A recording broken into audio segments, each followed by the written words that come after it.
Welcome to another episode of Closed. It is our inaugural in-person episode. So, Eric, thanks for. I've been calling you the guinea pig, but you really are. So, thanks. Exciting.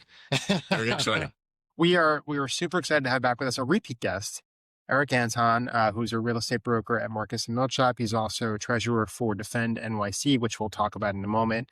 And we're really having Eric on today to talk about the now imminent New York City mayoral election. We're basically a month and a half away from the election, and what's going to happen over the next month and a half, the potential impact of the election on the real estate market, New York City in general, and all things related to what's happening with the mayoral race. So, Eric, thanks for coming back on. My pleasure. Good to be here. So let's start big picture, 30,000 foot view for people who are not keeping tabs on the mayoral election in New York City, which is probably a lot of people. Most voters, I think, wait until like week of, day of to decide what they're going to do. What's the current state of play? What's the temperature in the commercial real estate market with respect to the state of play in the mayoral race right now? Sure. So everybody said, you know what, let's wait till after Labor Day. Nobody pays attention until after Labor Day. Guess what? It's after Labor Day. So now everyone's like freaking out. Yeah. And everyone meaning, mostly I'm describing the business community, real estate community, people that are, interested. Let's see what happens. Let's see what happens. We can't do the let's see what happens anymore. Right. We're past that. And so what has happened? Nothing's happened. Everyone's still in the race. Nobody's dropped out. Actually, one guy dropped out. He was polling at, I think, under 1%. Who dropped out? I'm blanking on his name. Nice guy, very smart, because he didn't have any name recognition. But Adams is still in. Trump did not give him a position in the administration. Cuomo is in. Curtis Sliwa is in till he dies. Every day on the radio, he says, the only way I'm getting out of this race is in a pine box, and that's it. So he's not dropping out. I actually know him for many, many, many years, a couple decades, and he's committed. He can't be bought. He doesn't care about money. He lives in a one-bedroom apartment. He's just not going to drop out. Cuomo's not going to drop out. The interesting thing is, if you accept matching funds, you have to repay those matching funds if you voluntarily drop out. No one's dropping out if they got matching funds. Right. Adams is the only one that didn't get matching funds because there's a lawsuit and it's a big fight. But the Board of Elections said that they were not going to give him matching funds for a number of reasons. So I think most likely nothing changes. So that's kind of the state of play.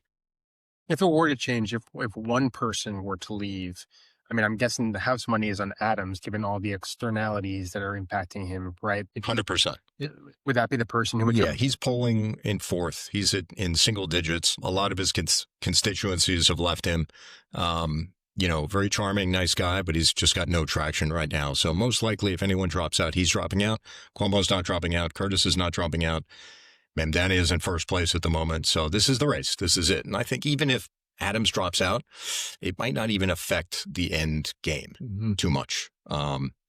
So we'll see. But what I'm focused on is not gaming the system, communicating the reality and the status. So what is the reality of, I talked about the temperature in the room, or, Mamdani won the nomination. There were a lot of stories that came out about people fleeing New York City, about concern from business leaders. Obviously, if you were to handicap the race right now, he'd be the favorite to win. I think we can all agree on that. No question.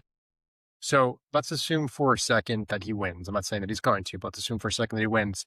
What is the current feeling in the real estate industry right now? What's going to happen? It's very negative. If I'm a Wall Street trader, if I'm a designer, if I'm some other sort of occupation, I can leave New York. If I build buildings in New York, and I have for generations, or if I'm a big investor in New York, I can't leave, right? I can't take my buildings and go home. Yeah. So there's real fear. I know we both hope that nobody leaves at all.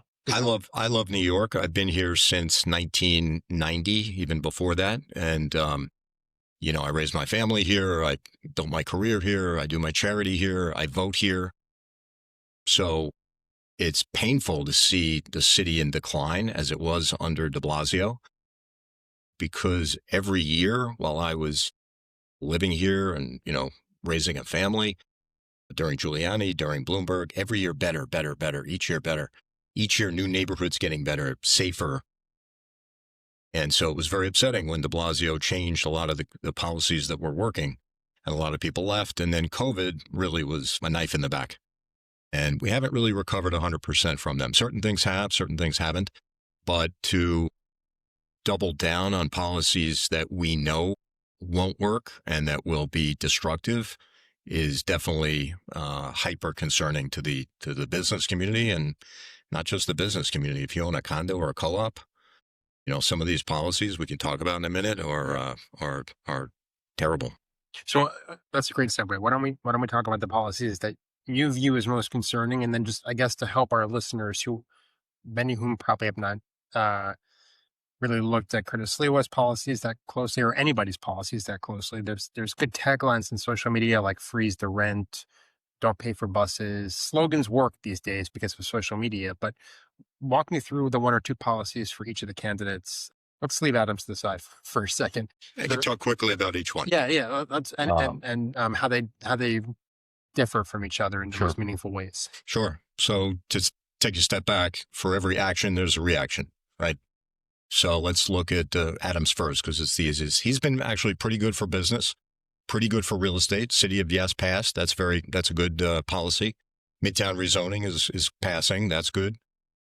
So in terms of building, zoning, real estate taxes, maybe not so great. He's been pretty good for business. So that's Adams. Cuomo, I looked at his platform. I read through his housing policy. And, his big slogan is, "I'm going to fix the problems of New York." Well, all the problems of New York started under Cuomo, and he signed into laws that are our biggest problems. So bail reform, he signed. The 2019 Tenant Protection Act, which is a terrible, terrible legislation for owners and I think for tenants. That was his signature. That's the HSPTA, the 2019 law. Yep. So it's unclear how he's going to create new housing. He's now talking about affordability. He lost the Democratic primary to Mamdani because Mamdani was able to very successfully get young people to think, "Oh, I have an affordability crisis in my life. Right. This guy's talking my language, and he's young and he's, attractive looking." So Cuomo lost the Democratic primary, and he resigned in disgrace as the governor. It's kind of amazing what's happening. I just take a step back. So the current governor was the lieutenant governor. She now embraced and endorsed Mamdani. Mamdani is a socialist, or worse.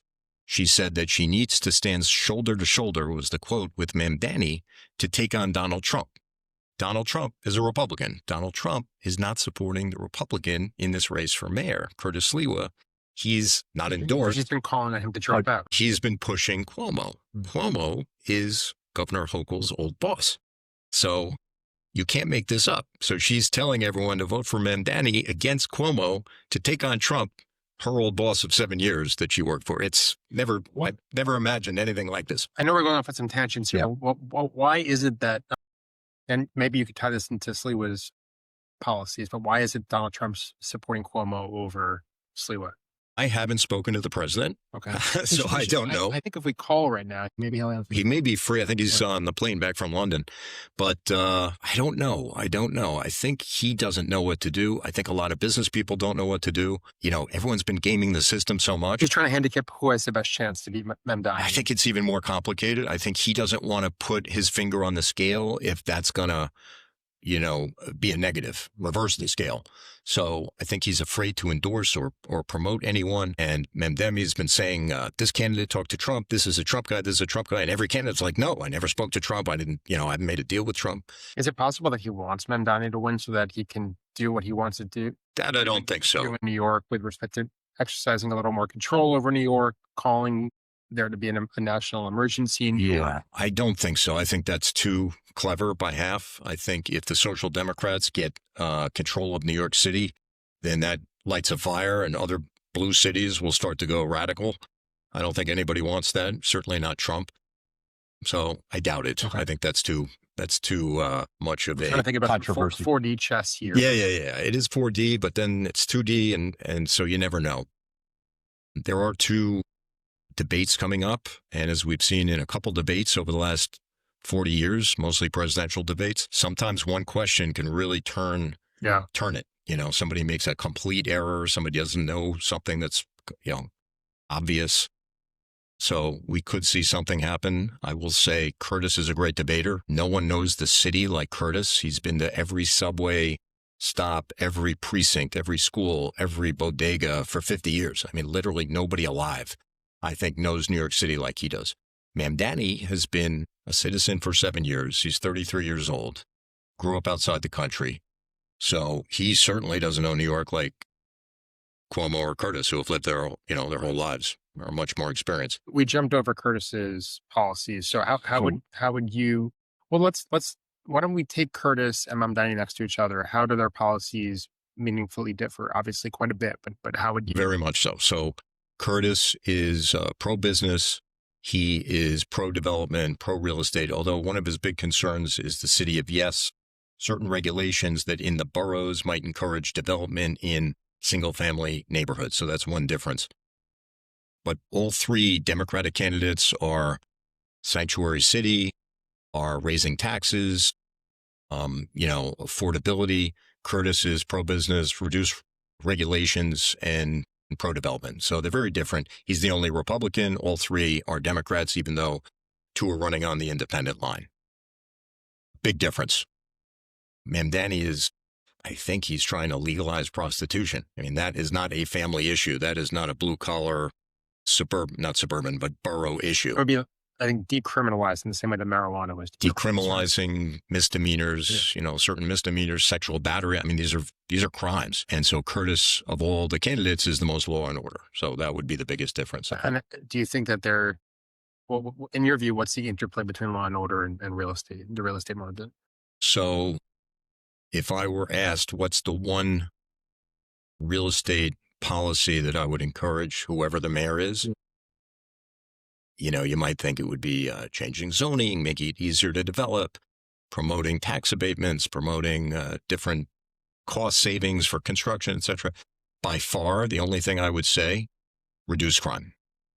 Make the city safe and reduce crime. Mm-hmm. I remember in the mid and late 90s when Giuliani first was elected, crime was terrible. There were 2,600 murders a year, something like that. Now we have, I think it's going to be about 500. And so, again, each year under Giuliani and then Bloomberg, crime was reduced. New neighborhoods were becoming safer.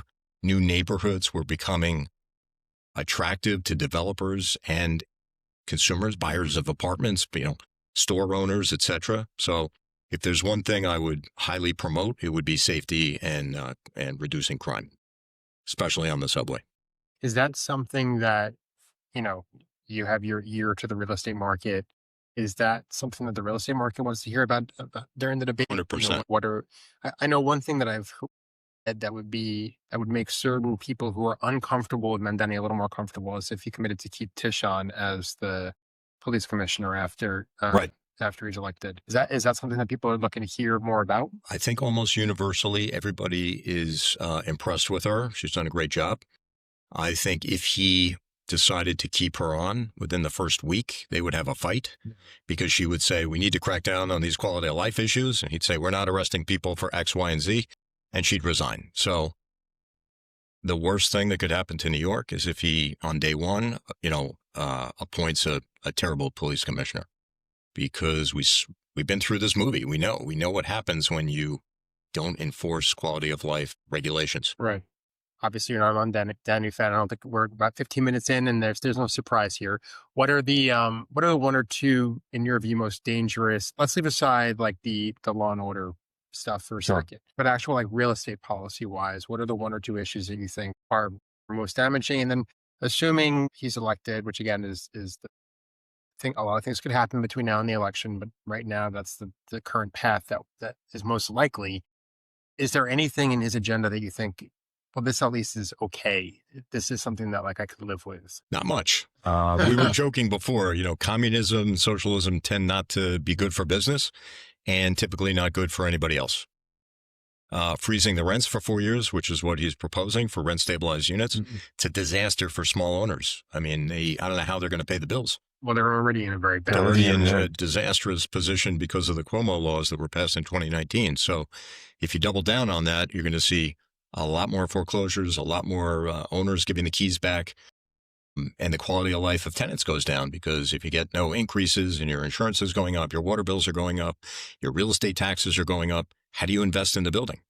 You can't. You're not going to. So Let me give you this is, I don't know if this is a glass half full response or like a glass half even emptier response. If things get worse with respect to the housing stock right now, there's hundreds of thousands, if not more, abandoned units because of the rent laws. If it gets worse because of a rent freeze, the only people who can really change that are in Albany. Is it possible that Albany acts to kind of counteract the impact, and maybe that extra pressure works in the opposite direction? it's possible if things get really bad, horrendously bad. But unfortunately, right now, the legislature in Albany is very left and getting more left to the point where they might even overturn a veto by the governor. So I don't think so. I think it's so easy for a politician to say, I'm going to take on big business. I'm going to fight those developers. I'm going to freeze your rents. And then when quality of life goes down and when there are no new apartments and when the existing apartments fall apart, nobody remembers. Nobody knows why it happened. Well, it happened because they're pandering to this, the big bad real estate industry, but the private real estate industry is what creates the millions of apartments that we have. I looked at Cuomo's proposals. It's all government. It's all government spending. And Miami is 110% government spending. Where's the money coming from? We don't have the money to build 300,000 units, 200,000 units. So promises sound great, but no one's delivered on those. Maybe you don't know the answer to this, but what's Sliwa's plan to promote more private investment in the real estate market? Obviously, there are a number of barriers given the tax infrastructure in New York City. So how is he planning to kind of handle that? I don't know if he's got specific any upzoning, but reducing regulation, making it less expensive to build. That's kind of his proposal. His main proposal is law and order. So that's what he's proposing, is to make it safe in neighborhoods that, in every neighborhood. So using that to attract developers into neighborhoods that otherwise they might not be attracted to build in, and consumers to buy in neighborhoods. I think that's right. Okay. I think the first time I went to Williamsburg, man, I missed it. I'm a real estate investor and I'm a real estate broker. And I was there and I was like, I don't really like it here. Yeah. And then, a decade later, it exploded.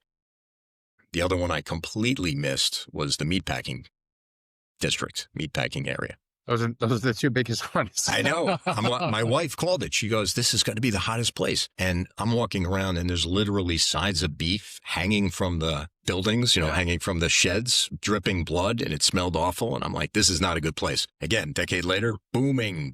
It became the adult night, the adult Disneyland of Manhattan. Yeah.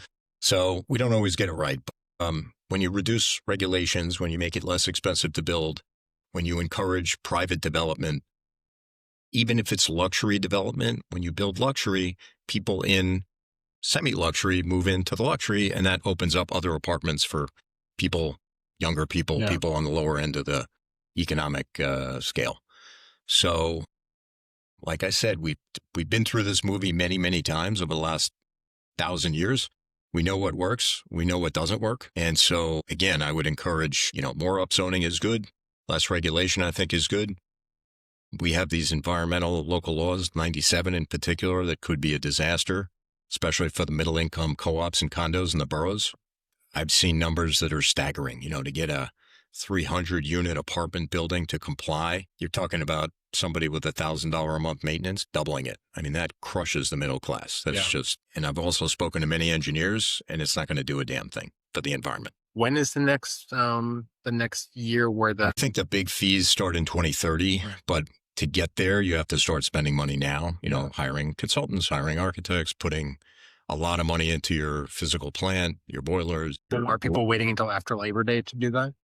Everybody always waits as long as they can. But, if Mamdani says we're going to enforce every one of these, I'm going to hire thousands of people to inspect and give fines, it's really bad. It's bad for the, again, the co-op unit owners in Brooklyn, Co-op City, Queens. A lot of them are senior citizens. They're going to have to sell their units. And when a lot of people want to sell at the same time, what happens? Prices get crushed. So it would be very negative. I wonder if, I have not looked at the when it becomes effective, but comparing that to the next election cycle, I'm sure that will have a big impact on whoever's running in 2030. Yeah, I think, as you said, if things get really bad, then maybe there's the pendulum would swing, possibly. So I'm going to ask you to put on your prognostication hat for a second, and we'll talk in a second about alternative paths. But assuming that Mamdani prevails in November, a year from now in New York City, what changes? What doesn't change? What are you most concerned about as someone who lives here, someone who votes here, someone who does business? Aside from the crime issue, which I think is the most important issue, I think at the moment, all of our asset classes are doing quite well. The fundamentals in each asset class are strong. So if you look at office space in Grand Central and the Plaza District, we're at record levels, rents that we've never achieved. Companies want to be in these great new buildings, and even in the A+, A-, B+ buildings. On the free market residential units, we're at all-time highs all over the city. Mm-hmm. So again, very strong. Retail suffered greatly during COVID, obviously, but now it's bounced back. So we may not be at the tippy top levels that we were on Broadway or in Soho, but we're getting close. And it's good because rents have repriced, tenants can make money, restaurants can make money, clothing stores. And so retail is pretty good. Investors really like retail right now. On the hotel side, again, rates are very high. Unfortunately, the union costs have escalated, real estate taxes have escalated, so the NOI, the EBITDA, hasn't gone up, but still they're surviving. So looking forward a year, again, more regulation, increased union costs, all would be negative for business, would probably restrict foreign investment or domestic investment. So that's a negative. We have to worry about that. What do you think is maybe 1 year is too short of a time because things have to change and the impact might not reveal itself for a few years. But over the next 4 years, practically speaking, whether it's on the residential side, the retail side, the office space side, what do you think is like the most dangerous practical implication of more regulation and some of the things that we've been talking about for the last 20 minutes? Yeah, freezing for the next 4 years, if we froze the rent stabilized unit rents, I forget how many there are now, 970,000 or something like that. And it's close to half of the it's a huge number. Right? It's a huge number. All the owners of those buildings are going to suffer, right? Are they going to sell? Again, a lot of sellers, few buyers, prices go down. City suffers, the tax base suffers. So for every action, there's a reaction, right? Next year, the union contract with the hotel trades is up. And so if that's very negative, if you're paying, 20% more to clean hotels and staff hotels in 4 years, more hotel foreclosures, more distress. We want to try and avoid that. Let's talk for a second about the alternative path. So if we're looking at different ways this could shake out, what if Mamdani doesn't win? What do you think happens over the next month and a half to get to that point, and who's the most likely mayor? If it's not Mamdani, it's either going to be Curtis Sliwa or Cuomo, Right. I think. What will Cuomo do? I don't know. I think the real estate industry always thought he was very pro real estate until all these things he did in 2019. Could he flip and flop? Could he put his finger in the wind and say, I got to be more with the Social Democrats? Could happen. Well, also his constituency then was all of New York State, right? If your constituency suddenly is New York City, Much more liberal. it's a different constituency. That's true. That's true. Curtis is the only Republican, so you would think he's got 20 to 30% of the city that are, Republicans are going to vote for him, and many Republicans will never vote for a Democrat. So he's got a built-in base. Is it enough? Can he attract independents in the next month and a half? We'll see.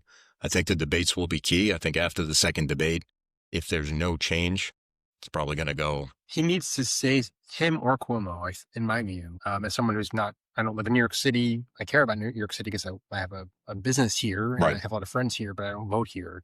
But from my perspective, and obviously we're sitting here doing a podcast, so our firm does a lot of marketing and we kind of look at this and study this. One of them needs to say something at the debate that's going to trend on social media and go viral and capture people's attention in a way that Mamdani has to this point. Yes. And if they don't do that, I don't see a path to overcoming all the momentum that Mamdani built on social media over the course of the last year and a half. I agree with that 100%. I think Curtis, even though he's the oldest guy, I think he's 71. That's young in politics these days. Good point. Look at the last election. Well, Yeah. I mean, the guy doesn't sleep. I've been listening to him for 30 years on the radio. He does the overnights, then he wakes up and he broadcasts all day. So he's got a lot of energy. He's got a lot of facts at his disposal. So I think he could have a couple zingers. He's quick on his feet, really quick on his feet. He's got a lot of funny sayings. Cuomo, I think, is kind of feels like he's running out of gas. He doesn't feel likable to me. And I don't really see him out there. Is he in the streets? Yeah, that was the problem in the primary, right? He was. And then he was at 1%. And then, fast forward a month or two and he got crushed. So I think it's a free for all. I sell commercial real estate to support my political habit. So I've gamed this out a million times, but it's so unpredictable. I have stopped gaming it and just, stick with the facts. So let's talk for a second about Defend NYC. We mentioned that you're the treasurer there. What's the organization? What are you trying to do? Right. So it's a political committee with the intent to educate. We do not coordinate with any candidates. We don't support candidates. We don't recommend any candidate. But what we do is expose what the facts are. So we are going to promote what candidates say and try and educate people as to what policies are good policies, not just for real estate, but for all. I'm curious, as part of that, have you done polling? Like, what do the voters care about? Like, obviously, there are some great slogans out there that Mamdani has that people clearly do care about, which is cheaper rent for certain class of people, transportation made easier. But what are people that maybe are not as interested in those slogans? What do they care about? Yeah, we've done some polling, but really, there's tons of polling out there by other firms and other groups. Affordability is a huge one. The young people are a lot about affordability. Safety is the second or first, depending on who you are, right? So families in the boroughs, safety. And then I would say the third is probably education. Charter schools is a big one for families. I think today there's a march over the Brooklyn Bridge in support of charter schools. Curtis is for charter schools. The other candidates are either not for charter schools or unclear. I think Adams is for increasing charter schools. But safety and affordability, I think, blow everything else away. So let's walk away from the election for a second. Irrespective of the election, it sounds like you're fairly bullish on the state of the New York City real estate market. What trends can we look forward to over the course of the next year, 2 years, 3 years in the market as things kind of approach, or the market is fundamentally altered because of COVID, right? There's no way to undo some of the changes in the market. So actually, yes and no. I think, as we talked about, the fundamentals of New York are very good for almost every asset class. And looking at office buildings, we have more office workers now in office buildings than pre-COVID, which is great, right? You could see it on the street. Restaurants are full. It's hard to get a reservation. People are walking on the street. People forget that before COVID, a ton of people work from home. And a ton of people work, a couple days here, a couple days there. We just didn't call it hybrid. We didn't call it anything, really. If you're a graphic designer, you say, oh, he works from home. Okay. So, but, the COVID everyone all of a sudden wasn't in the office. So then we made up all these words and started using Zoom. I think very quickly it became clear that Zoom doesn't work. It works for some things, but it doesn't work 100% of the time. We're here in person. I'm looking at you. We're kind of much better. It's the difference between success and failure. I really believe that. I'm very old fashioned. Our team is in every day. What's the one thing you want to do when you're on a conference call or a Zoom? Get the hell off the call because you're doing other things, right? You want to talk to the guy who's waiting for you. When you're in person, you say, oh, how are your kids? How are you? We don't have our phones on. We don't have our screens on. We're just talking to each other like people used to do in meetings in the 80s and 90s. 100%. And I say, the vast majority of my income during my career is from brainstorming. It's not from calculated decisions that I put in effect. It's meeting with somebody, getting on, and then they say, oh, by the way, I have a friend that wants to sell their building. That's great. On a Zoom, that would never happen. So I think I'm pretty optimistic about the Class A office market, and B+, B-, that sort of thing. Class C, not so much. There are many buildings, and this is even before COVID, that were functionally obsolete and terribly unattractive, right? Young people, especially during COVID and now after COVID, they want to work. They're a little spoiled compared to our generation, of course. We never had the cafe latte stations and the things like this. We had nothing. We had a desk and a phone. Well, we're sitting in the building right now. We're in the atrium level. There is a pickleball court, a golf simulator. Didn't even know that. We can go down there after and play. Right. Golf simulator, arcade, movie theater. Right. So and that is weirdly standard in a lot of office buildings. Maybe not that exact type of amenities. Oh, it's an arms race for amenities. Right. I mean, and you go to some of these new rental buildings. I mean, the gyms are so nice. You don't even want to sweat in them because they're like gorgeous. So yeah, that's different. But yeah, I worry about the Class C because they're unattractive. Young people don't want to go there. Nobody wants to be there. Are they ripe for conversion, or the place? Some are.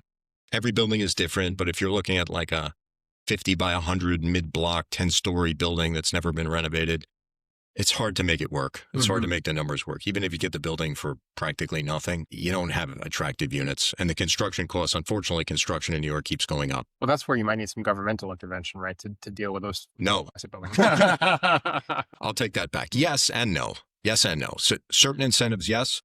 Government overreach and picking winners and losers, no. Yeah. Right? So tax incentives, yes. I mean, instead of having a tax incentive program, wouldn't it be great if just everyone's taxes were lower, right? So you go around the country and you see cities that have low taxes and reasonable regulation and pro-business, they build like crazy. In the rest of the country, usually landlords want to keep their tenants, right? They'll incentivize their tenants. Hey, what can I do? It's also a good way for New York sports teams to get better free agents by lowering the tax rate. Interesting. That's good. Our sports are not doing so, although Yankees are four back now. But yeah, in New York City for decades, it's been the case. If you're a rent-regulated tenant, your landlord is at war with you, wants to get you out. Yeah. So you can raise the rent or whatever. So I think, logical reform would be great. Again, going to these socialist programs that sound great, they sound great. There's always reaction for every action. Is the most recent political events, is that what kind of got you into the political landscape, or has this been something you've been doing for a long time? For a long time. First fundraiser was 1993 for Giuliani, because I was living in Midtown and I saw how bad it was. And he lost his first election in 1989 and things kept getting worse. I remember I had a red 1987 or 88 Jetta. A red Jetta. It was cool. Stick shift. Great car. Loved it. Jetta was the car in the 90s too for my friends. Three radios got stolen out of my car. This is back when, people wanted to steal radios. Now you can't do it because there are no radios. There are none. Yeah, it's electronic. But I said, there's got to be a better way. This is not good. We need more policing. We need to crack down on quality of life crimes. And it's amazing how fast. I've lived in Midtown my whole, adult life. Within a year, crime just went way down. Well, my cousin was the police commissioner under Giuliani, so. Wow. And? Safer. Yeah. He was fire commissioner and then. Fire commissioner and police commissioner. Amazing. So he definitely had a role in that. I'll tout my family. Every police commissioner for, Giuliani was 8 years, Bloomberg was 12. You're talking about 20 years of good, logical policing. Yeah.